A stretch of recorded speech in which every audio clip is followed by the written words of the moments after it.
Praise the Lord, hallelujah. सर्व biological पित्यांना आणि त्याचबरोबर जे बायोलॉजिकल पिता नाही आहेत परंतु आई, भाऊ, बहीण, मित्र हे जर नातं जरी असेल तर वडिलाची भूमिका बजावणाऱ्या अशा सर्व पित्यांना देखील फादर्स डेच्या खूप खूप शुभेच्छा. God bless you. असं म्हणतात की वडील कोणी होऊ शकतो, बाप व्हायला ना ताकद लागते, तेवढी नाही का अक्कल, हुशारी, समर्पण, त्याग लागतं. तर बाप असतो.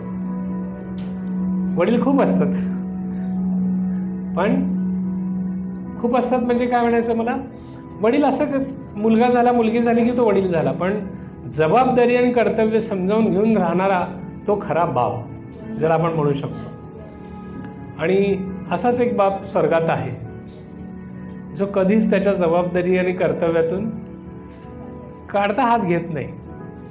सदैव त्याचे हात तुमच्यावर आहेत. त्याचे वरदहस्त हे सदैव तुमच्या वर आहेत, हो की नाही? ते आहेत म्हणून आपण आहोत. त्याचा वरदहस्त एकदा निघाला की मग आपण संपलो. सुंदर पहाटे 9ची वेळ होती आणि आपल्याकडे एक एक्झॉल्टेशन झालं. भाऊ विनोदने पहाटेच्या 9च्या वेळेस ती पक्षी चिवचिवाट करत होते. सूर्य जस्ट उशिरा उगवला होता का, नाही, तो वेळेवर उगवला होता, सॉरी, तो वेळेवरच उगवतो. आणि अशा वेळी एक्झॉल्टेशन झालं. मग त्यावेळेस काय झालं होतं बघा, एक इमेज आपण पाहूयात एक्झॉल्टेशनच्या वेळेस. मत्ते 6:25-26 कोणीतरी काढा. मॅथ्यू 6:25-26. आणि भाऊ विनोद पहाटेच्या 9च्या वेळेस जे एक्झॉल्टेशन दिला होता त्यावेळेस अनेक जण नव्हते, त्यामुळे मी परत एकदा रिपीट करतोय. अर्थात त्याच्या वेळेस पण असंच झालं होतं. ते चित्र होतं, एक पिता आपल्या मुलाला लाड करत असताना, नाही का, छोट्या बाळाला आपण असं वर उडवतो, हो की नाही? खरं तर काळजाचा तुकडा म्हणतात, पण त्यालाही उडवतो. पण त्या पित्याला कॉन्फिडन्स असतं की जगातल्या कुठल्याही मॅचची मी कॅच सोडेन, पण हा काळजाचा तुकडा जो वर गेलेला आहे त्याची कॅच माझ्या हातून कधी नाही सुटणार, कधीच सुटू शकत नाही. कधी म्हणजे कधीच नाही. त्याचे सगळे मिस होतील, त्याची ट्रेन मिस होईल, त्याची प्लेन मिस होईल, कॅच मिस होईल, पण हा काळजाचा तुकडा जो वर गेला आहे तो कुठली आंधी तुफान येऊ दे, तो कॅच तो कधीच सोडणार नाही. हा कॉन्फिडन्स जसं पित्याला आहे ना, तसंच तो वर जो उडाला आहे, फरक आहे बघा. त्याच्या चेहऱ्यावर जो आनंद आहे, विनोद विचारत होता नाही का, ते तो घाबरलेला आहे का, नाही, बघा त्या चेहऱ्यावर आनंद आहे. नंतर तुम्ही डाउनलोड करून झूम करून बघा. त्याला असंच दुसऱ्याने उडवलं तर, वडिलांच्या ठिकाणी फक्त दुसरा माणूस असला, पहिली गोष्ट उडवायची तो परमिशन देणार नाही, आणि उडाला तरी त्याची गॅरंटी समोरच्यावर नसणार आहे. पण पिता जेव्हा उडवतो, पिता जेव्हा त्याला एका विशिष्ट गोष्टींसाठी त्याला हवेत ठेवतो, अधांतरी ठेवतो, वाटतं त्या मुलाला, पण ज्या मुलाची खात्री त्या बापावर आहे ना, त्याच्या चेहऱ्यावर स्माईल असते. बघा, परत एकदा सांगतो, ज्या मुलाची त्या बापावर खात्री आहे त्याच्या चेहऱ्यावर स्माईल असते, आणि ज्या बापावर ज्या मुलाची खात्री नाही ना, मग तिथे काय होतं बघूयात. 25-26, मॅथ्यू 6:25-26.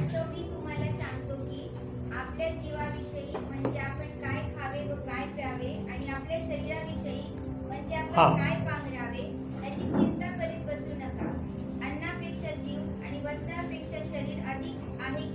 करतो की नाही चिंता, खरं सांगा. मग आपण त्याच अधांतरी मुलासारखं आहोत, पण कॉन्फिडन्स त्या बापावर नाही आहे. हे वचन त्या मुलांसाठी आहे जो आकाशात आहे, वाटतं की कोणच नाही, पण खाली झेलण्यासाठी बाप तयार आहे. आणि ज्याच्यावर ज्या मुलाचं आपल्या पित्यावर खात्री आहे तो या गोष्टींविषयी कधीच चिंता करणार नाही. तो कसा राहणार? पुढचं वचन, आकाशातील पाखरांकडे तो पाखरांसारखं राहणार. हां, ती पेरणी करीत नाही, कापणी करीत नाही, येस. ती कोठारात साठवीत नाही, तरी तुमचा स्वर्गीय पिता, परत एकदा वाचा. तरी तुमचा, स्वर्गीय पिता, परत एकदा. तरी तुमचा स्वर्गीय पिता हां, त्यांना खावयास देतो. तुम्ही त्याच्यापेक्षा श्रेष्ठ आहात की नाही? आहात की नाही? हां, ज्या सगळ्या लेकरांना आज असं वाटतं की माझा स्वर्गीय पिता आजही जिवंत आहे, तो सिंहासनावर आहे, त्या सगळ्या लेकरांनी त्या मुलाच्यासारखं या जीवनामध्ये खात्री बाळगायची आहे की तो मला पडू देणार नाही. मी कोणाच्या हातात सुरक्षित येणार आहे? माझं लँडिंग सुरक्षित आहे. माझा प्लेन असंच उडणार नाही. माझं प्लेनची लँडिंग माझ्या पित्याच्या हातात आहे. मी सुरक्षितरित्या लँड करेन. त्याच्या हातात तो बिंदास पडणार आहे, माहीत आहे. ही कॅच सुटणार नाही. का सुटणार नाही? बाप आहे. त्याच बापाची आपण गोष्ट पाहतो. स्वर्गीय पिता आज देखील तुमच्यावर प्रेम करत आहे. तुम्हाला माहिती आहे का, पहिले थेसलोनिकरास पत्र 5व्या अध्यायात 23व्या वचनामध्ये असं सांगितलं की मनुष्य 3 गोष्टींनी बनलेला आहे. किती? मनुष्य 3 गोष्टींनी बनलेला आहे. म्हणा, शरीर, जीव, आत्मा. शरीर, जीव, आत्मा. आता तुमचं शरीर सांगत आहे की AC जास्त झालेला आहे किंवा कमी झालेला आहे. तो जगभावी आहे, जगातल्या गोष्टींशी कन्सर्न आहे. त्याला 5 इंद्रिय आहेत. त्या 5 इंद्रियांद्वारे त्याला जगातल्या गोष्टींचं ज्ञान होतं. पण केवळ संपूर्ण सृष्टीक्रमामध्ये परमेश्वरांनी एक गोष्ट एक्स्ट्रा जोडली आहे. सर्व प्राणी मात्र, वनस्पती, सजीव सगळे 2 बँडनी बनतात, एक शरीर आणि जीव. आपण थोडं रेडिओ फ्रिक्वेन्सीकडे पण येणार. 2च बँड, शरीर आणि जीव. फक्त संपूर्ण सृष्टीक्रमामध्ये मनुष्याला 3री बँड दिलेली आहे, ते म्हणजे आत्मा, जो त्याच्या सदृश्य बनवतो, जो त्याच्या प्रतिरूपाचा बनवतो.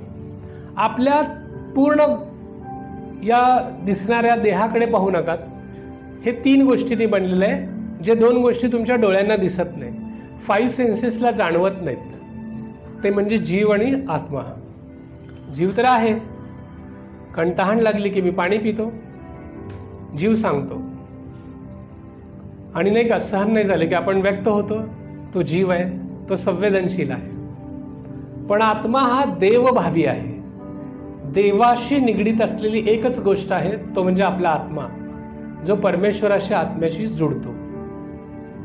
देवाने असं का बनवलं? कारण असं 3 बँड शिवाय परमेश्वराला आपलं फ्रिक्वेन्सीच जुळत नाही. आपली तार नाही जुळू शकत त्याच्याशी. आणि आपण किती छान ना, आपण पण त्रैक्य देवावर विश्वास ठेवतो. कुठल्या?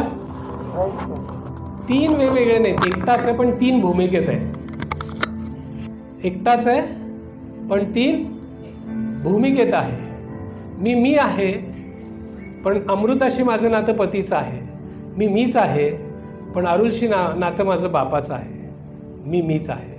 देवच आहे, तोच येशू आहे, तोच पवित्र आत्मा आहे. देवच आहे, तोच येशू आहे, तोच पवित्र आत्मा आहे. नातं फक्त वेगळं आहे, पण देव आहे. तो त्रैक्य देव आहे. देवपिता हा पापविरहित आहे, तो आत्मा आहे. पापाबरोबर तो कधीच राहू शकत नाही. पहिला पुत्र देवाचा, जो मनुष्य रूपात होता, कोण? आदाम हा पहिला पुत्र, ही सन ऑफ गॉड. शेवटला आदाम येशू. पहिला आदाम शरीरातून, दुसरा आदाम आत्म्यापासून. पहिल्या आदामाच्या वेळेस देव बोलत होता त्याच्याशी, तेवढंच नातं होतं, सगळं होतं.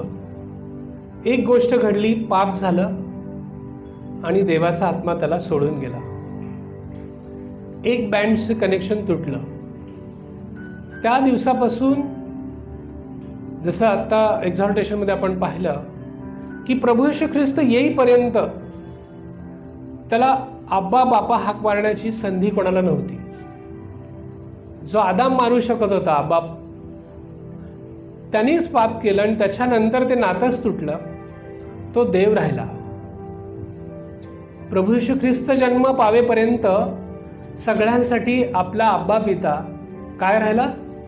देव म्हणून राहिला. आब्बा बापा होण्यासाठी त्याची प्रीतीच कारणीभूत आहे प्रियांनो.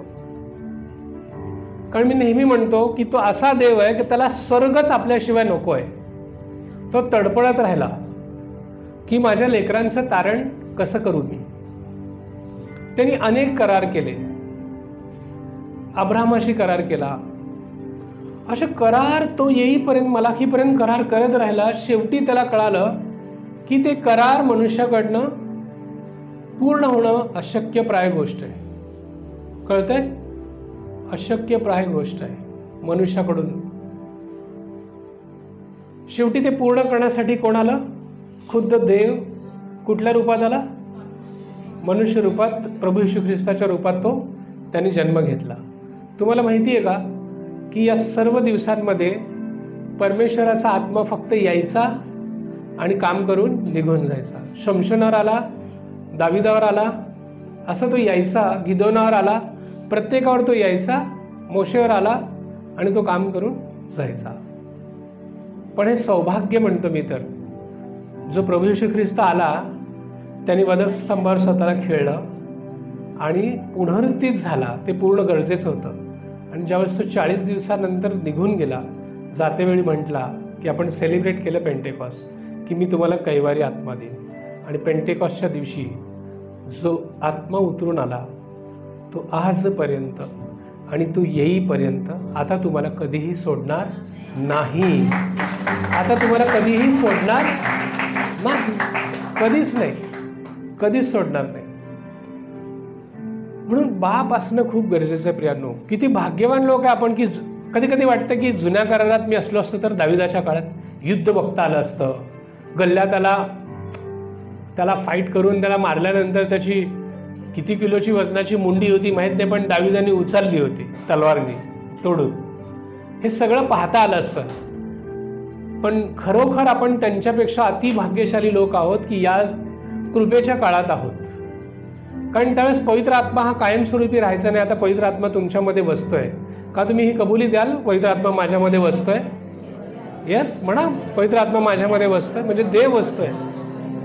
ते प्रभू येशू ख्रिस्तामुळे. आणि हे सगळ्याच्या मागे एकच आहे, ते म्हणजे फादरहुड ऑफ गॉड. देवाचं बापपण. हे जे बापपण आहे ना, तेच बघा, तेच देऊन जातं. खूपशे सुंदर गाणे जगात पण रचलेले आहेत म्हणजे आई वडिलांबद्दल, हो की नाही? ये तो सच है कि भगवान है मगर भी अनजान है त्यांच्यासाठी. आपल्यासाठी अनजान नाहीये. आपल्याला माहिती आहे आपला देव कोण आहे. पण धरती पे रूप माँ बाप का उस विधाता की पहचान आहे की नाही? जसं आपण एक स्लोगन, एक सुविचार मागच्या वेळेस मदर्स डेला पाहिला इस्रायलमधला, की परमेश्वराला प्रत्येक ठिकाणी येणं शक्य होणार नाही म्हणून त्यांनी आईला निर्माण केलेलं आहे. ते त्यांचा सुविचार आहे, वचन नाही आहे. वचन हे सांगते की देव सर्वत्र आहे, तो सर्वव्यापी आहे, सर्व समर्थ देव आहे. पण त्यांची एक इच्छा की त्यांनी असा आईला आदर देण्यासाठी काय म्हटलं की देवत्व सगळीकडे असू शकत नाही म्हणून ते आईला निर्माण केलं. पण बाप पण हे खूप मोठी गोष्ट आहे. बापाशिवाय काहीच होऊ शकत नाही. ज्या घरामध्ये बाप त्याची भूमिका बजावत असतो ना, ते घर समृद्ध असतं. कारण ती जागा त्यांनी घेतली ना, ती महत्वाची असते. म्हणून मी पुन्हा एकदा म्हणतो, नुसतं बायोलॉजिकली पिता होणं काहीच हे नाहीये, खूप भारी नाहीये ती गोष्ट. कारण देव असंही आशीर्वादित करतो. पण जबाबदारीने बाप पण ती भूमिका बजावणं ही खूप मोठी गोष्ट आहे, जे आपला बाप कधीच सोडत नाही. करतो का तसं? कधीच नाही. कधी म्हणजे कधीच नाही. आता बघा, एक मुलगा असतो, तो शाळेला जात असतो आणि खूप क्यूट असतो. तो जात असताना त्याला एक गुंड प्रवृत्तीचा शाळा सोडलेला मुलगा एक तिथं त्याला त्रास देत असतो. येताना छेडत असतो. त्याचं बॅग ओढ, त्याचं कान ओढ, काय पण. त्याने असं चॉकलेट खात असताना त्याचं चॉकलेट घे, आईस्क्रीम खात असताना आईस्क्रीम उचलून टाक, प्रत्येक वेळी टपली मार, काय पाहिजे तो तसं करत असतो. त्याला खूप वाटतं याच्यापासून आपण सुटका कशी घ्यायची. मग तो मित्रांशी शेअर करतो, अरे यार याच्यापासून मी कशी सुटका आणणार याची. ते काम कर, तू या गेटनी नको, शाळेच्या मागच्या गेटने मार्ग बदल. हा त्या गेटने येण्याचा प्रयत्न करतो, हा तिथे गाठतो, त्या रस्त्यावरही येतो. अरे करायचं काय, परत एक सल्ला घेतो, आता काय करू. एक जण म्हणते तू एक काम करता, बाद झालं तू काठी घेऊन जा, आला ना टाळक्यात घाल त्याच्या किंवा मार त्याला, बस झालं. आपण खूप सहन केलो. मग तो काठी घेऊन जातो. तो मुलगा तीच काठी घेऊन ह्यालाच धुतो. असा सगळा सीन असतो, वैतागलेला असतो. एक दिवशी ते रस्ता 80% पार होतो, तो दिसत नाही आणि वाटतं बाप आज आपली प्रार्थना देवाने ऐकली, आज काही होणार नाही. पण अचानक त्या एका झुडपातून तो समोर येतो, ढॅन चला साड करून असं देणार, बाप रे म्हणतो तो एकदम. आणि 2 पावलं तो मागे सरकतो, घाबरलेला असतो. कारण त्या मुलाच्या मागे आज त्याचा बाप आलेला असतो, 6 फूट 2 इंच 90 किलो वजनाचा.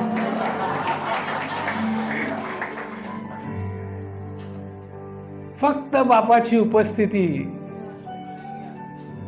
चांगल्या गुंडांना टरकवते. बापाची उपस्थिती खूप महत्वाची. जर बाप नसला ना तर आपण काही करू शकत नाही. म्हणून तर यहोशुआसारख्या बापांनी जबाबदारी घेतली पाहिजे.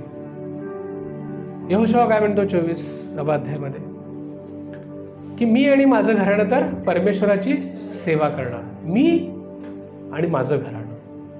मुलांच्या वाढदिवसानिमित्त आपण नीतिसूत्र 22 वाचतो, मुलाच्या स्थितीस अनुरूप असे शिक्षण दे, म्हणजे तू वृद्धापकाळही त्याच्यापासून ढळणार नाही. ते मुलांसाठी कमी, बापासाठी जास्त आहे. मुलांना अनुरूप असं शिक्षण दे बाबा तू. मुलगा तर शिकणारच आहे, पण बापाचं कर्तव्य, आईचं कर्तव्य की मुलाला त्याच्या स्थितीला अनुरूप असं शिक्षण दिलं पाहिजे. एकच कॅसेट रोज वाजवायची नाही. स्थितीस अनुरूप याच्यामध्ये खूप लपलेला आहे. मुलगा 5 वर्षाचा आहे, ते ठेव म्हटलं की तो ठेवतो. 10 वर्षाचा आहे, तो तुम्हाला पण असं बघतो. 20व्या वर्षी तो तुम्हाला बघतो. स्थितीस अनुरूप असे शिक्षण दे. म्हणजे दटाव्याचं एक वय असतं, फ्रेंड म्हणून फिरण्याचं एक वय असतं, आणि फ्रेंडशिपचं जो वय तयार झालं ना ते अनलिमिटेड असतं. स्थितीस अनुरूप असं शिक्षण आईवडिलांनी मुलांना दिलं पाहिजे, आणि यहोशासारखी शिक्षण दिलं पाहिजे. मी आणि माझं घराणं तर परमेश्वराची सेवा करणार. हे शिक्षण एका दिवसात होणार नाही. कधी होईल? बापाला ज्यावेळेस मुलगा बघत असतो, मुलगी बघत असते की बाप काय करतोय, सकाळी उठल्यानंतर काय मेडिटेशन करतोय, काय करतोय, घराची जबाबदारी कशी उचलतोय. मी नुसतं स्पिरिच्युअल नाही सांगणार आहे, स्पिरिच्युअल तर तो पाहिजेच, मग तेच सांगालो ना मी. तो कधी बायबल वाचणार, तो कधी टीच करणार, तो कधी लोकांना काउन्सिलिंग करणार. त्यांनी आधी बापाला पाहिलेलं पाहिजे ना. तो प्रीच करतोय, टीच करतोय, काउन्सिलिंग करतोय, काहीतरी करतोय, या सगळ्या गोष्टी त्यांनी त्याच्या बापामध्ये पाहिल्या असतील तरच तो करणार. मी आणि माझं घराण्याची तर परमेश्वराची सेवा करणार असं होणार नाही. ते कसं होणार? बापाला आधी कित्ता घालून घ्यावं लागणार आहे, नाहीतर मेसअप आहे सगळीकडे. खूप खतरनाक मेसअप होतं. मी आणि माझं घराणं तर परमेश्वराची सेवा करणार हे वाक्यच भीतीदायक वाटतं. पण हीच पिढी माझी ऐकेना तर पुढचं घराणं कसं होणार? हीच पिढी ताब्यात नाही आहे. 24/7 मोबाईल, स्क्रीन टाईम, खतरनाक मित्रांमध्ये त्याचे मित्र मैत्रिणी बघितल्या तर आपल्याला टेन्शन येतं की याचं काय होईल. आणि त्यांच्या आईवडिलांना, मित्राच्या आपल्या मुलांना बघून वाटतं की ह्या मुलाला बघून ह्याचं काय होईल. आपल्याला एकाच बाजूने बघायचं नाही. आपण लगेच आता नाही का, आपण सुवार्थिक, आपण तारलेले लोक आहेत, विश्वासणारे आहेत, आपले मुलं चांगली, आणि मग आपला मुलगा ज्यांच्याबरोबर फिरतो तो टवाळखोर, असं नाही. त्या मुलांच्या आईला आपल्या मुलाला पण पाहून वाटत असते ह्याच्याबरोबर फिरून याचं काय होईल, असंही वाटू शकतो. इतके आपण नाही का फेमस आपली मुलं असू शकतात. म्हणजे तसं होऊ नये म्हणून एक दिवसाची प्रक्रिया नाहीये प्रियांनो. आता तुम्हाला अजून एका गोष्टीद्वारे पटवून सांगतो. एका जंगलामध्ये काय होतं, तरुण टीनेजर हत्तींचा ग्रुप असतो, टीनेजर हत्ती ग्रुप, आणि इतका गोंधळ करत असतात ते, बापरे. त्यांनी मदमस्त झालेले असतात ते. केळीचं वन सगळं पाडून टाकतात, झाडांना धक्के देतात, झाड उन्मळून पडू लागतात, सगळीकडे टेन्शन. आजपर्यंत ते फॉरेस्ट ऑफिसरला पण असं कधी हा त्रास झालेला नसतो. त्यांना बातम्या येतात की एक गँग आहे हत्तींची, तरुणांची, ती सगळं नासाडी करत आहे आणि त्यांना कशानेही कंट्रोल करता येईल आम्हाला. हुसकावून, बँड वाजवून, काय पण आम्ही करायला लागलो तर ती दिशा बदलत नाहीत, उलट बँड वाजवणाऱ्याच्या अंगावर आले, असे सगळे भयंकर गोष्टी त्यांना समजून येतात. काहीही केल्या कंट्रोल होत नाही. मग जुना अनुभवी वनाधिकारी असतो तो म्हणतो की वेट काय चाललंय मला सांगा म्हणतो. असं एक टीनेजर हत्तींचा ग्रुप आहे, त्यांनी सगळी नासाडी चालवलेली आहे, त्यांना स्वतःवरही कंट्रोल राहिलेलं नाही. आता ते काय करतायत, जसं काय एखादी नशा करून ते फिरतात असं त्यांचं झालेलं आहे. तो म्हणतो वेट एक काम करा, थांबा. मग तो म्हणतो मला सगळं हे द्या, लोकेशन सगळ्या हत्तींचं. मग सगळ्यांना टॅग केलेलं असतं ना, आजकाल सगळ्या प्राण्यांना टॅग केलेलं असतं. तो बघतो की एक मोठ्या हत्तींचा ग्रुप कुठं चालत आहे. तिथून ते काही 4-5 मेलला कॅरी करतात आणि या टीनेजरच्या गँगमध्ये ते मोठ्या प्रौढ हत्तींना आणतात, फादर एलिफंट्स आणून सोडतात. पण ती इतकी भयानक त्यांची स्थिती झालेली असती. पण हे मोठे हत्ती काय करतात, वडील हत्ती, फक्त कान हलवत राहतात, जोर जोरात कान हलवतात आणि सोंड उंच करून फुतकारी देतात, आवाज मोठमोठे करतात. हे असं 2 ते 3 दिवस चालतं. आणि 2 ते 3 दिवसानंतर हळूहळू आपले टीनेजर हत्ती जे असतात ते शांत होऊ लागतात, ते कॉन्शियस होतात, ते शुद्धीवर येऊ लागतात. हे त्यांचं कान हलवणं आणि सोंड उंच करून आवाज करणं चालूच असतं, फादर एलिफंटचं. आणि एकच आठवड्यामध्ये सगळं वातावरण कंट्रोलमध्ये येतं. सगळेजण येऊन विचारतात काय झालं होतं वनाधिकारी, आम्हाला हे कळालं नाही. तो म्हणतो की हीच पद्धत आहे. ही मुलं सैरावैरा तेव्हाच होतात ज्यावेळेस बाप मार्गदर्शनासाठी नसतो. ज्यावेळेस बापांची उपस्थिती असते त्यावेळेस घरामध्ये, मुलांमध्ये संयम, शिस्त ती सगळी राहते. म्हणून बाप असणं खूप गरजेचं असतं. काय होय कान हलवणं, ते दिशादर्शक आहे. तो सतत बापांनी केलं पाहिजे, सतत, आणि त्यांच्याकडून ऐकून घेतलं पाहिजे मुलांकडून. ही दुहेरी काम आहे, दिशा दाखवणं आणि त्यांचं देखील ऐकून घेणं, आणि सतत ते फुतकारा देत राहणं, म्हणजे त्याला सतत सूचना देणं, वचनातून शिकवणं, मार्गदर्शन करणं. हे हत्ती प्राणीसारखे लोक शिकवतात. तर आपल्याला तर जे पवित्र शास्त्राचे आपण ज्ञान घेणारे लोक आहोत, तसं प्रत्येक पित्याने त्या देवपित्याकडून सतत ऐकत राहायचं असतं, सतत ऐकत राहायचं असतं, आणि सतत आपल्या सोंडेने, आपल्या मुखाने आपल्या मुलांना ते ज्ञान देत राहायचं असतं. आणि ज्या घरामध्ये हे होतं, वचन ऐकणं आणि वचन सांगणं, वचनाचं ऐकणं, वचन सांगणं, त्या घरामध्ये शांती असते, त्या घरामध्ये समृद्धी असते, कंट्रोल असतं, संयम असतं. या सगळ्या गोष्टीकडून अशा प्रकारे पित्याची भूमिका प्रत्येक पुरुषांनी आपापल्या घरामध्ये केलं पाहिजे. अनलेस अँड अंटिल तो पिता ऐकत नाही, तो कसा तोंडातून काय बोलणार आहे, हो की नाही? त्याचे कान सतत हल्ले पाहिजेत ऐकायला. देवाकडून काय वाणी आज, कशाची आहे, ती वाणी कधी मिळेल? जर तो देवाच्या चरणी बसला तर मिळेल, हो की नाही? खरं आहे की नाही? तो जर देवाच्या चरणी बसला तर त्याच्या तोंडातून निघणार. आणि ह्या 2 गोष्टी जर झाल्या तर कुठलाही गट, कुठलाही समूह, कुठलाही कुटुंब हे सैरभैर होणार नाही. देवाच्या आत्म्याचं नियंत्रण तिथं असेल आणि उत्तमरित्या घर चालेल. म्हणून प्रत्येक घरामध्ये बाप हत्ती असणं गरजेचं असतं, बाप पण असणं गरजेचं असतं. मी त्याही परिवारांना सलाम करतो जिथं सिंगल पेरेंट आहेत आणि तिथं आई बहीण भाऊ हे फादरहूडची भूमिका बजावतात, त्यांचंही कौतुक आहे. ग्रेट आहेत ते लोक की भूमिका बजावतात. लक्षात येते प्रियांनो? अशा पद्धतीने देवानी रचलेलं आहे. अनुवाद 6:4 ते 9 मध्ये असं काय सांगतं, या ठिकाणी इस्रायलला परमेश्वराने काहीतरी सांगितलेलं आहे. वाचायचं. डिटोरॉनॉमी चॅप्टर 6 वर्स 4 to 9.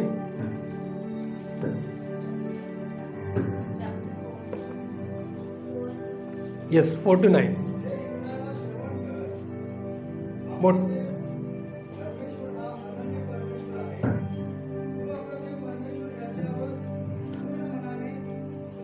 पाचवं वचन वाचायचं का? मला वाटतं आज जे गीत झालं ऑफरिंगला, पहिलं कडवं ह्याच्यावरच होतं. ज्यांनी रचनाकार आहेत त्यांना कळालं असेल. तू आपला देव परमेश्वर याच्यावर पूर्ण मनाने, पूर्ण जीवाने, पूर्ण शक्तीने प्रीती कर. मी पहाटे 9 वाजल्यापासून बघत आहे की देव किती कन्सर्न आहे. सुरुवातीच्या प्रार्थनेपासून, एक्झॉर्टेशनपासून देव बोलत आहे आणि याच विषयांना घेऊन बोलत आहे. गीत झालं त्याच्यातही बोलला तो की हे होणाऱ्या वचनात. हे वचन जे आहे ते इस्रायल लोक 2 वेळा म्हणतात. किती वेळा म्हणा? 2 वेळा. शेजारच्याला म्हणा 2 वेळा. तू म्हणशील का? विचारा. म्हणा, तू म्हणशील का? आता म्हणा, मी तर म्हणेन. 2 वेळा ते पठण करतात. किती वेळा? काय म्हणतात? तू आपला देव परमेश्वर याच्यावर पूर्ण मनाने, पूर्ण जीवाने, पूर्ण शक्तीने प्रीती कर. हे न चुकता ते म्हणतात. आणि पुढे वाचा.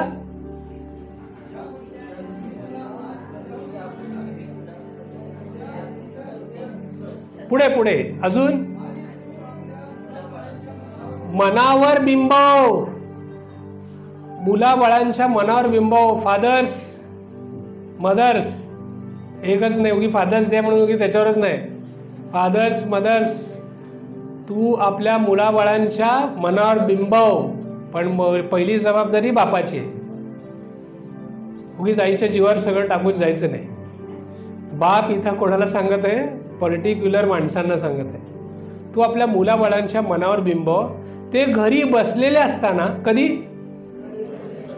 काय काय मुलं म्हणतील, काय मम्मी पप्पा बोर करतात. उठताना वचन सांगतात, बसताना वचन सांगतात, झोपताना रील्स बघताना पण बंद कर हे वचन आहे. मार्गाने चालत असताना, निसताना, उठताना त्यांच्याविषयी बोलत जा वचनांवर. हो, मग बाकीचं काम कधी करायचं? मतितार्थ लक्षात घ्या की जास्त वचनांवर तुम्ही मनन करा. जगणं सोडा म्हटलेलं नाही देवाने. जगायचं आहे, काम करायचं आहे. पण प्रत्येक वेळी जर वचनातून बोध झाला तर निश्चित तुम्हाला फलदायी ठरेल. कारण वचन दुधारी तलवार आहे. ते तुमच्या मनात काम करतं. ते मज्जारज्जू भेजून जातं. रील्स आणि सगळ्या यूट्यूबच्या गोष्टींनी जे जे मनात येतं ना, ते सगळं तोडण्यासाठी हा औषध आहे. हे उपाय आहे. हे चूर्ण आहे. हे मरम आहे. हीच पट्टी आहे. काय करायचं? म्हणा. घरी बसलेले असताना, मार्गाने चालत असताना, निसताना आणि उठताना. म्हणजे झोपताना आणि उठल्याबरोबर पण 2च काम व्हायला पाहिजे. वचन, त्यांच्याविषयी बोलत जा. पुढे.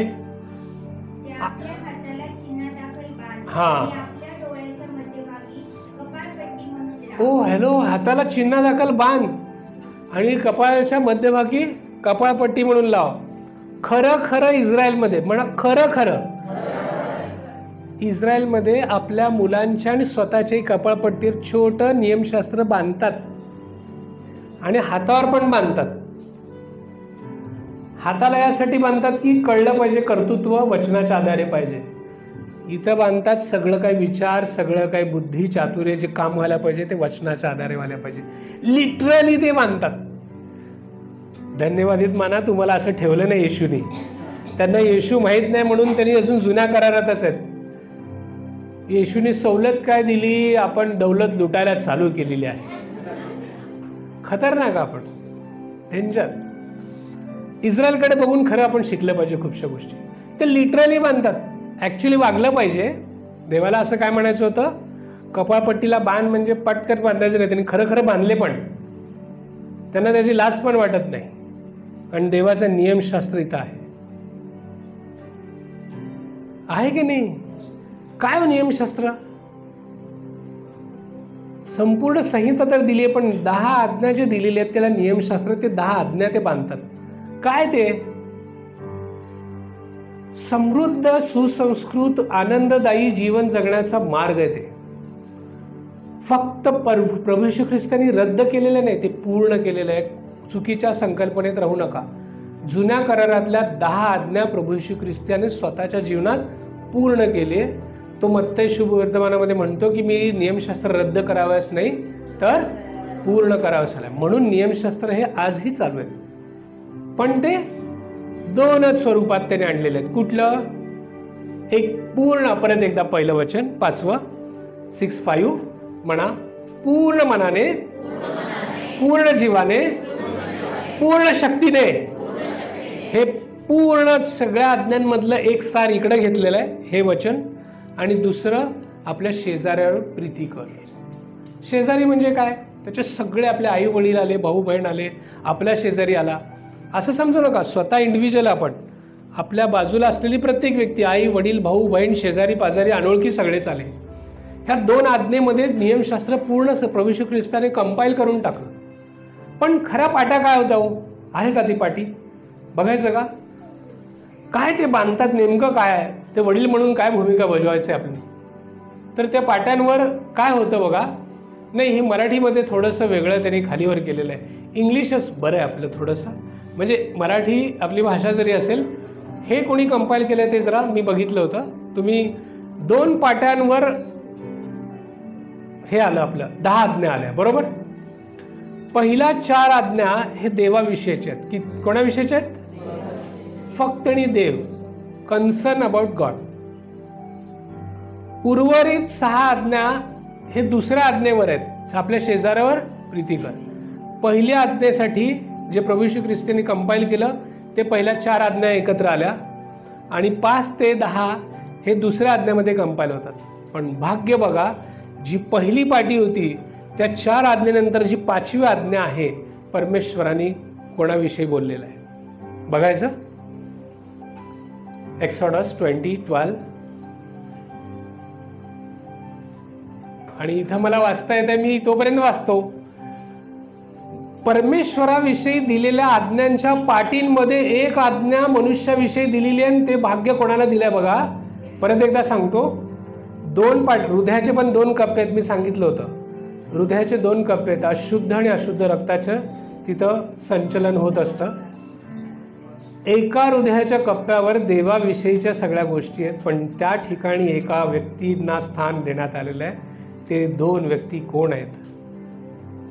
कोण असतील? तुमचे प्रियकर प्रेयसी, तुमचे भाऊ बहीण, काका काकू, मामा मामी, भाचा भाची, काय कोण नाही. ऑनर दाय फादर अँड दाय मदर. परमेश्वराच्या ज्या पाटीवर आज्ञा दिलेल्या होत्या त्याच्याविषयी त्या ठिकाणी या 2 लोकांना भाग्य लाभलं, जे निर्गम 20:12 सांगतात. आपल्या बापाचा व आपल्या आईचा मान राख, म्हणजे जो देव तुझा देव परमेश्वर तुला देत आहे त्यात तू चिरकाल राहशील. वा, दीर्घायुष्य पण जोडलेलं आहे. हे एकमेव आज्ञा आहे 10 आज्ञांमधली, ज्या आज्ञेबरोबर काय जोडलेलं आहे? एक आशीर्वाद जोडलेला आहे. प्रत्येक आज्ञा नुसती दिलेली आहे, पण 5वी आज्ञा जोडताना तो काय, त्याला आशीर्वादाची जोड दिलेली आहे. जर आई दीर्घायुष्य व्हायचं असेल तर जिम विम सगळं डाएट शाएट सगळं जरी केलं तरी देखील दीर्घायुष्य मिळणार आहे ते आई वडिलांच्या आज्ञा पालनाने. आज जे काही 60, 70, 80 वाले दिसतात ना, त्यांची जर साक्ष घ्यायला गेलो तर त्यांच्या साक्षीमध्ये हे आढळून येईल की ते आई वडिलांची आज्ञा पाळलेले लोक आहेत. 70, 80, 90 भेटले तर ते खूपच जास्त आज्ञा पाळलेले लोक आहेत. अकस्मात कलर फोटोला हार लागला तर मी काही बोलत नाही, जाऊ दे, पुढे निघूयात आपण.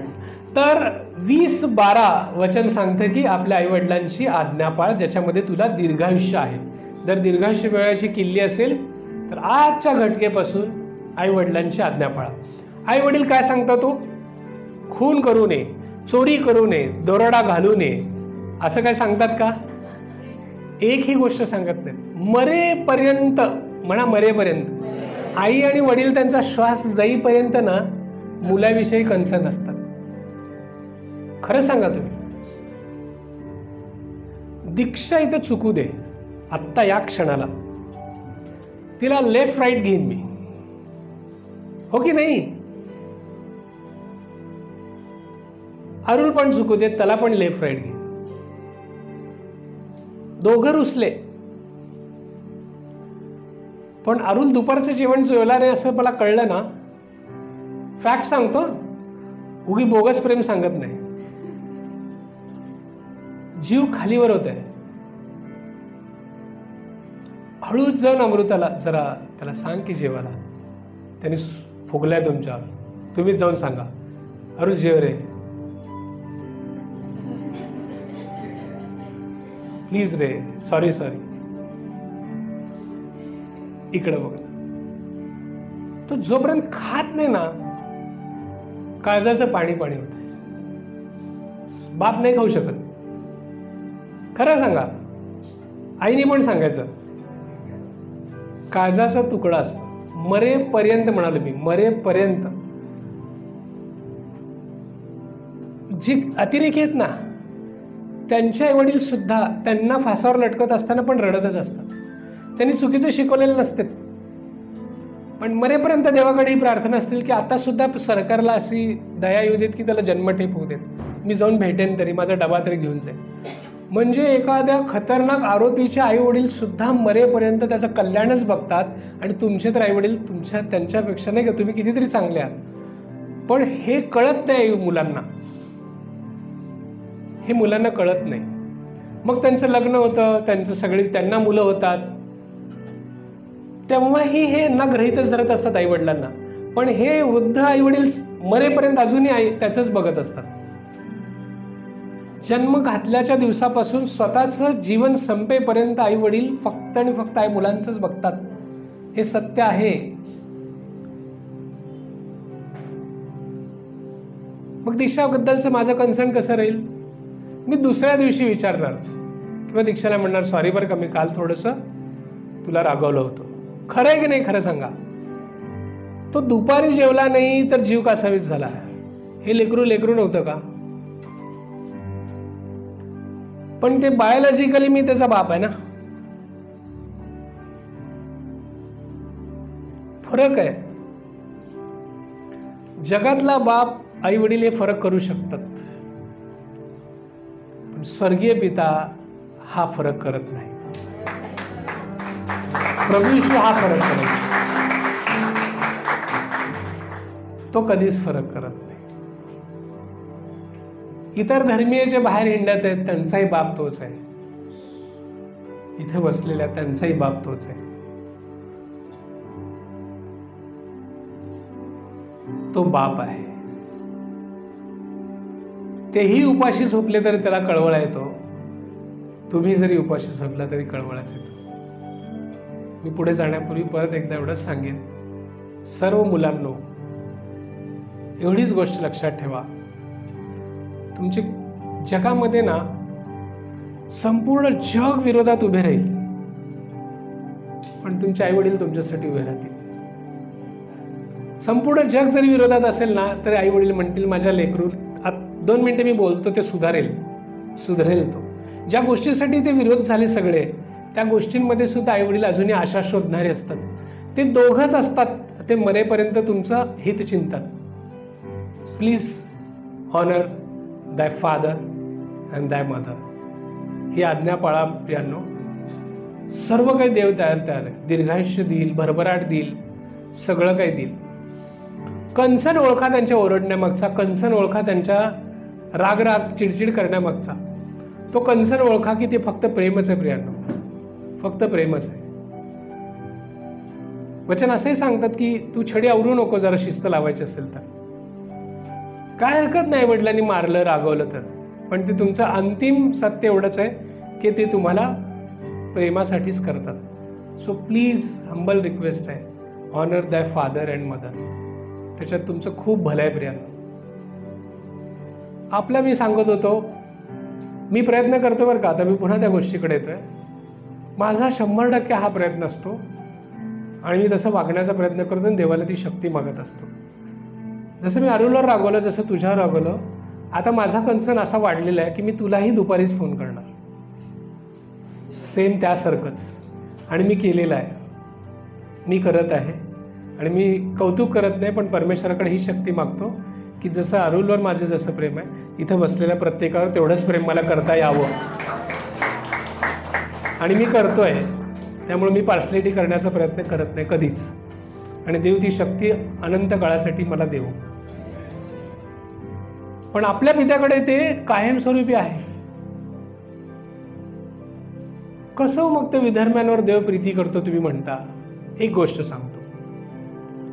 अरुल लहान बाळ असताना, मी समजा उदाहरणासाठी सांगतो, खरी स्टोरी नाही आहे, मी त्याला काहीतरी खायला घेऊन चाललोय, केक शॉपमध्ये चाललोय, आणि तिथंच एक दुसरा मुलगा गबाळ्या अवस्थेमध्ये उभारलेला आहे. त्याची दयनीय अवस्था अशी आहे की त्याला खायला काय नाही आहे. आणि त्याच्यावर दया येऊन मला वाटलं की ह्याला सुद्धा तो केक द्यावा. मग एक हात अरुलचं, एक हात त्या मुलाकडे, 2 हातांमध्ये 2 लेकरं घेऊन मी केक शॉपवर गेलो आणि दोघांना सांगितलं की तुम्ही ज्याच्याकडे बोट कराल ते तुम्हाला दुकानदार देईल. दुकानदाराला सांगितलं यांना जे फ्लेवर आवडतं, जे केक स्लाइस सांगतात ते देऊन टाका. त्यांनी बोट केलं, ते त्यांना मिळालं आणि मी बिल पे केलं आणि मी निघालो घरी. त्यावेळेस माझ्यासोबत कोण आलं सांगा? कोण येणार? पक्का? त्यांनी थँक्यू म्हटलं आणि तो निघून गेला. त्यांनी थँक्यू म्हटलं आणि तो निघून गेला. अरुण माझ्याबरोबर येण्याचं काय कारण आहे? रिलेशन आहे, फॅमिली मेंबर आहे, तो मुलगा आहे, तो घरी येणार. तसं आपल्या पित्याचं झालंय. सगळं जग त्याला देव म्हणून ओळखतंय, पिता म्हणून ओळखलं पाहिजे. पिता म्हणून ज्यावेळेस ओळखेल ना देव, त्यावेळेस ते त्याच्या घरात येतील तुमच्यासारखं. हॅलो, टाळ्या वाजवू शकता देवासाठी? एवढंच झालेलं आहे आता जगात. त्याला देव म्हणून ओळखतात येशूला, पण ज्या दिवशी पिता म्हणून ओळखतील ना, त्यावेळेस ते घरात येतील त्याच्यासोबत. आहे की नाही? तुम्ही कशाला आलात? पिता आहे तो तुमचा, त्याच्याबरोबर घरात आलात तुम्ही. तसंच असतं. मग हे कुठं झालं? आपण त्याच्या ओळखतच नव्हतो. रोमकरसपत्र 8वा अध्याय 15 आणि 16. कुठून झालो आपण त्याची मुलं? तो रस्त्यावरचा मुलगा कधी मला बाप मानणार, मला कधी म्हणणार? तर ते इथं त्याचं उत्तर आहे. आपण कधी त्याचे पिता झालो? आपण कधी त्याचा मुलगा झाला आणि तो आपला पिता कधी झाला बघा?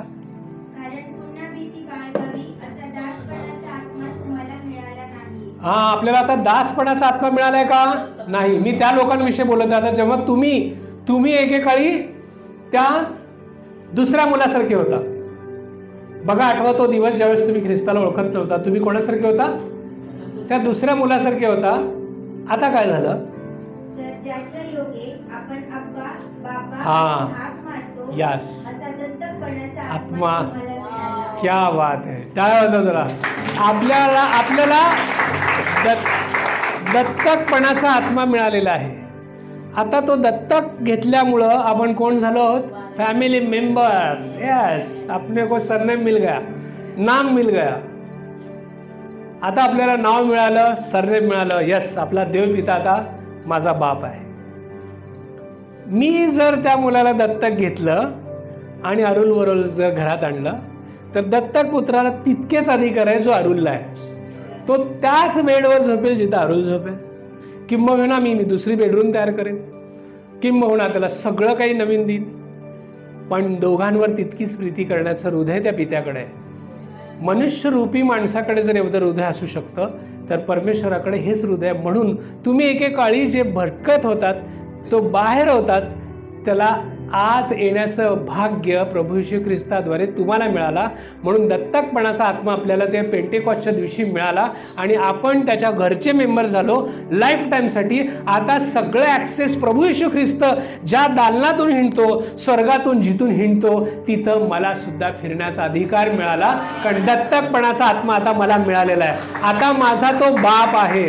जसं प्रभू येशू ख्रिस्त त्याला हाक मारत होता, आबा बापा यांना क्षमा कर, यांची ही सोय कर, तो भाकरी घेतो, धन्यवाद देतो, वाटतो, तो आबा बापाच्या हक्काने मेलेल्याने जिवंत केलं. हे सगळे अधिकार आता मला पण आहेत, कारण मी पण आता वारस आहे. आहोत की नाही आपण वारस? अशा पद्धतीने आपला बाप होत होतो. कधी आपण हे ओळखत नव्हतो, पण आज आपण त्याच्या कुटुंबाचे सदस्य दत्तकपणाच्या आत्म्यामुळे झालेलं होतं.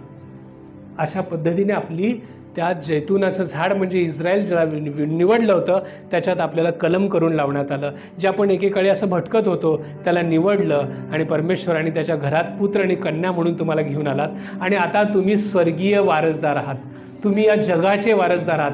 आज तुम्ही स्वर्गात त्याच्यासोबत बसवले गेलेले आहात. आज सगळी सत्ता तुमच्या हातात आहे. आज तुम्ही इथं बसून प्रार्थना कराल आणि जग बदलेल, वातावरण बदलेल, परिस्थिती बदलेल, समस्या सुटेल, रोगमुक्त होईल, बंधमुक्त लोक होतील.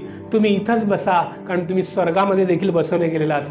तेच दत्तकपणाच्या आत्म्यामुळे जे येशू ख्रिस्तामुळे आपल्याला मिळतं. कळलं का? इतका सुंदर असा आपला बाप आहे. किती जुगाड करतो तो की तुम्ही त्याची लेकरं व्हावीत म्हणून. हा दत्तकपणाचा आत्मा आपल्याला मिळालेला आहे. इतका असा सुंदर हा देव आहे जो आपला पिता आहे, ज्याने इतकी योजना बनवून ठेवली की शेवटी त्याचा पुत्र दिला. आणि सर्वस्व कधी दिलं माहिती आहे का त्यांनी? जेव्हा त्याचा देव काय आत्मा आहे. प्रभू येशू ख्रिस्ताला दिलं ते सर्वोत्तम दिलं. म्हणा, प्रभू येशू ख्रिस्ताला दिलं तर सर्वोत्तम त्यांनी जगाला दिलं, बेस्ट.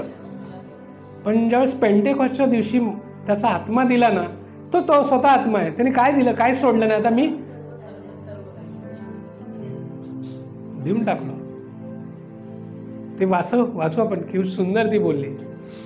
आपल्या बापाला आठवाच, जगिक बापाला पण आठवा, स्वर्गीय बापाला पण आठवा. हे वाचताना मोठ्या अक्षरातले मी, बाप म्हणजे जगण्याचं माप आहे. बाप म्हणजे जगण्याचं माप आहे. बाप जिवंत असेल तरी त्याला सलाम, तो जर देवाकडे असेल तरी त्याला सलाम. बाप म्हणजे जगण्याचं माप आहे, पाठीवरची थाप आहे. त्यालाच आनंद होतो बरं का, खरं सांगतो तुम्हाला, बापालाच आनंद होतो. आता स्वर्गीय पित्याला पण आठवायचं, तुम्ही जे जे चांगलं काम कराल त्यावेळेस त्यालाच फील प्राऊड होतो तुमच्याबद्दल. कधी रागावला तरीही ज्याची माया अमाप आहे, तो रागावला तरी त्याच्या हृदयात काय हो, कंसन काय म्हणलं तुम्ही, प्रेमच आहे. तो म्हणजे बाप आहे. मग या ठिकाणी एखादी आई पण असू शकेल, एखादा भाऊ पण असू शकेल, जी ही फादरहूडची भूमिका निभावतात, ते सगळे बाप. बाप पण जबाबदारी आणि कर्तव्य आहे, भूमिका आहे. परत एकदा सांगतो, ध्येयाकडे नेणारी शिडी आहे. आपलं ध्येय कोण जगतो? मुलगा मुलगी ध्येय ठरवतात, पण खरं जगतात आई वडील, झिजतात त्या गोष्टीसाठी, शिडी होतात. ते कोणीतरी कोचसाठी एक इमेज बनवलं होतं. कोच असं शिडी धरलेलं आहे खाली आणि स्टुडंट वर चढत आहे. तिथं आई वडील आहेत, झिजतात ते शिडी आहेत खरे. स्वतःची सगळी इच्छा आकांक्षा मारतात, पण तुमची इच्छा आकांक्षा ध्येय पूर्ण करण्यासाठी ते शिडीचं प्रत्येक पायरी बनतात. संकटातून पार करणारी होडी आहे. कोण येऊ दे नाही येऊ दे, पैसे असू दे नसू दे, आहे त्या परिस्थितीत कसं तरी तुम्हाला घेऊन जाण्याचं काम त्या होडीसारखं आईवडील करतात. किती जुगाड करतात, दागिने घाण ठेवतात, घर विकतात, काय करतील जुगाड, पण तुम्हाला पार करून सोडतात. आणि आपण त्याच होडीतून उतरून तो सुंदर प्रवास करतो. पण होडीला विसरून जाऊ नका प्रियांनो, ते तुमच्यासाठी झटत असतात. तसंच आपला पण बाप आहे, जो कधीही तिखट वागला तरीही आयुष्यभराची गोडी आहे. तुमचं कल्याण झालं बास झालं म्हणतात. किती वेळा तरी तुम्ही सोडून जाता, किती वेळा तरी तुम्ही स्वतःचं एन्जॉयमेंटमध्ये करता, पण त्यांना बघतही नाही, पण त्यांना त्याच्यातही गोडी वाटते. तुम्ही आनंद करतानाचा एक फोटो जरी दिसला, वाव, लेकरू खुश आहे ना, बास झालं. तो बाप असतो. बाप म्हणजे शिस्तबद्ध धाक आहे. हे पाहिजे. हे जर नसलं ना जीवनामध्ये, संपला विषय. म्हणून बापाचा धाक कायम असू देत. ऑनर करा. जगिक लोक करतात, डॉन सारखे शब्द वापरतात. हे आपला डॉन, त्याचा शब्द म्हणजे शब्द भाऊ, बाकी सगळं नंतर.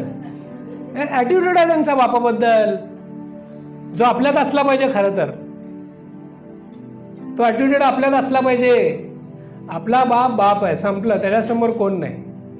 हे ॲटिट्यूड असला पाहिजे, जे बाळगत नाही आपण. कदाचित चॅटिंगमध्ये असं वापरतो, यार खरखर आले, यार थांब जरा थोड्या वेळ नंतर चॅट करतो, त्याने आलं की बंद करावं लागतं. हे घाणेरडं ॲटिट्यूड आहे. बाप बाप आहे, थांब रे आमचा बॉस आलेला आहे, आपण नंतर बोलू. कोण झटतं रे तुमच्यासाठी? तोच झटतो ना, ती आईच झटते की. अजून कोण पाहिजे तुम्हाला? थोडी वेळ असती, थोडी वेळ तुम्ही द्यायची असती, त्याच्यावर त्यांचं अख्खं आयुष्य जगून जातील ते. म्हणून तेवढा सन्मान, तेवढी वेळ द्यायला शिका.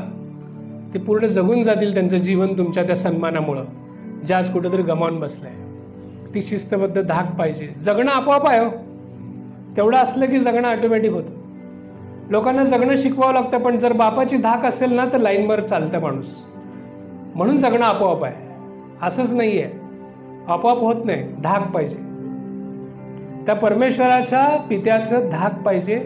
लाईफ करेक्ट सरळ होते. ती एकच मिसिंग आहे सगळ्यांच्या जीवनातलं, म्हणून पाप आहे. या ओळीत नाही आहे पण माझ्याकडून सांगतो. ती एकच गोष्ट जी धाक नाही, म्हणून जीवनात पाप आहे. जर धाक असलं तर जीवन आपोआप आहे. खरं आहे की नाही? बस तेवढंच शिका. त्या पित्याचं आणि या जगातल्या पित्याचं धाक बाळगा. जीवन आपोआप आहे. He is life. Our Lord Jesus is life यार. बस त्याचं भय बाळगा. जीवन आपोआप आहे. आणि या पित्याचं, जगातल्या पण पित्याचं धाक बाळगा. ते मरेपर्यंत तुमचं कल्याण करणार. एकही बाप तुम्हाला साप आणून देणार नाही, विंचू आणून देणार नाही. मरल तो, पण तुमची सगळी नीड पूर्ण करण्याचा प्रयत्न करेल. तुम्हाला इन्स्टंट हवं असेल, डोंट वरी. तो तुम्ही एकदा बोलून जाल, पण तो मागे काम करत असतो. तुम्हाला इन्स्टंट मिळणार नाही काही गोष्टी, पण तो झटतो यार तुमच्यासाठी. थोडंसं भान ठेवा, प्लीज भान ठेवा. तुम्ही इन्स्टंट नाही मिळालं म्हणून कदाचित तुमच्या आईवडिलांना दोष द्याल.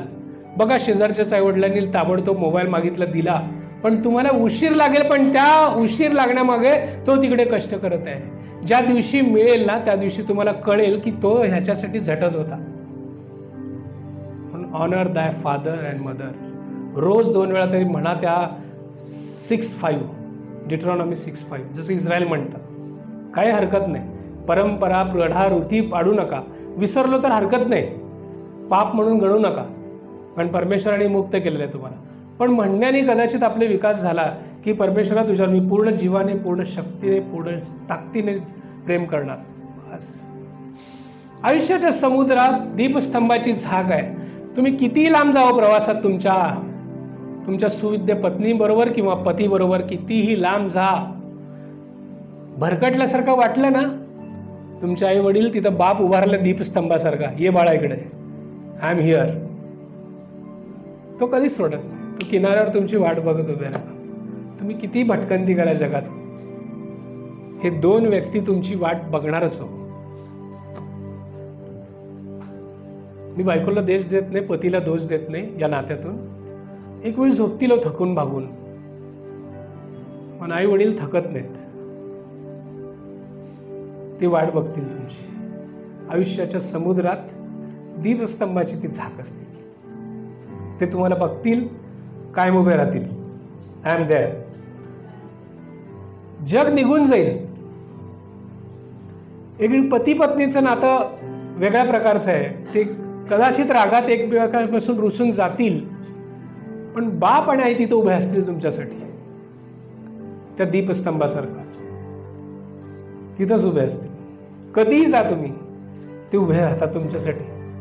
तुम्ही जरी चुकलेला असाल तरी तुमच्यासाठी उभे राहतात. तो म्हणजे बाप आहे. जसं या आईबापांचं कौतुक, तर त्या स्वर्गीय बापाचं पण कौतुक. आपण नव्हतो त्याचे, तो येशू ख्रिस्त होता त्याच्यासोबत.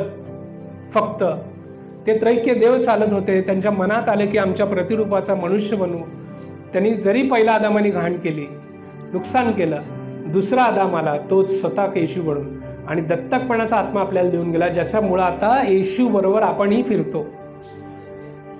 तो पिता आता स्वर्गात हिंडत आहे. आपण स्वर्गीय दृष्टिकोनाने पाहिलं तर आज आपण स्वर्गामध्ये त्या येशू बरोबर, जो खरा पुत्र आहे, त्याच्याबरोबर दत्तकपणा पावलेल्या असंख्य संख्या आज पित्यावरच्या त्या तेज पुंज प्रकाशाबरोबर हिंडत आहेत. स्वर्गात नुसती स्तुतीभक्ती चालू नाही, पित्याचं प्रेम सगळीकडे वाहत आहे. आणि त्या प्रेमामध्ये वाहण्याचं भाग्य त्या येशू ख्रिस्तामुळे लाभलं आणि ते कैवारी आत्म्यामुळे लागलं, ज्याच्यामुळे आपल्याला दत्तकपणाचा आत्मा मिळाला. तो पिता कायम स्वर्गामधून तुम्हाला मार्गदर्शक देत राहणार. तुम्ही समुद्रात, या जगाच्या समुद्रात कितीही लांब जा, पण देव बाप तिथं असणार. सॅल्यूट आहे त्या बापाला.